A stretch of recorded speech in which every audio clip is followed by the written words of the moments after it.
A Russian journalist who had been highly critical of the Kremlin has been shot dead in the Ukrainian capital, with police saying he was targeted because of his work. Arkady Babchenko died on the way to hospital after his wife found him bleeding at their apartment building in Kiev. Police said the 41-year-old died of multiple gunshots wounds to his back. Kiev Police Chief Andriy Krishchenko said in televised comments that Mr Babchenko's professional activities were a factor. Harlem Desir, the media freedom representative at the Organization for Security and Cooperation in Europe, said he was horrified by Mr Babchenko's death. "I call on Ukraine authorities to conduct immediate and full investigation," he tweeted. The Committee to Protect Journalists in New York said on Twitter that Ukrainian authorities should conduct a swift and thorough investigation into Mr Babchenko's murder. The 41-year-old was scathingly critical of the Kremlin's policies, assailing Moscow's annexation of Crimea, its support for separatist insurgents in eastern Ukraine, and the Russian campaign in Syria. Ukrainian and Russian officials immediately traded finger-pointing over his death. Andriy Krishchenko,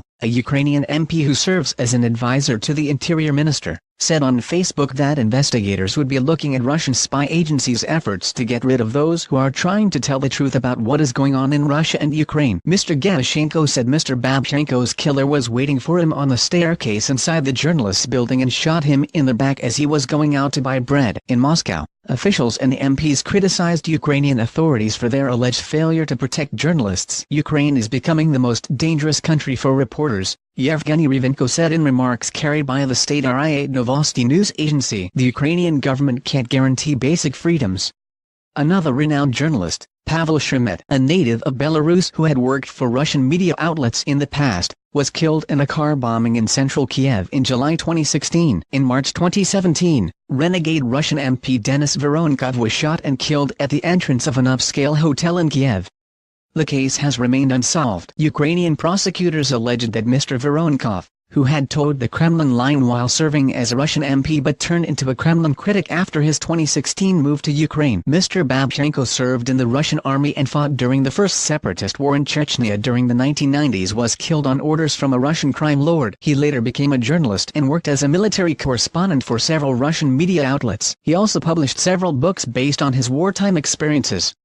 Some of his articles and posts outraged many Russians. In one, he said he felt no regret about the deaths of Russian Army choir members and others from a December 2016 plane crash as they were heading to perform before Russian troops in Syria. Some even called for stripping Mr Babchenko of his Russian citizenship. Mr Babchenko left Russia in February 2017, saying he was receiving threats and concerned he might be jailed. He moved to Kiev last autumn, where he worked as a host for the Crimean Tatar TV station, ATR.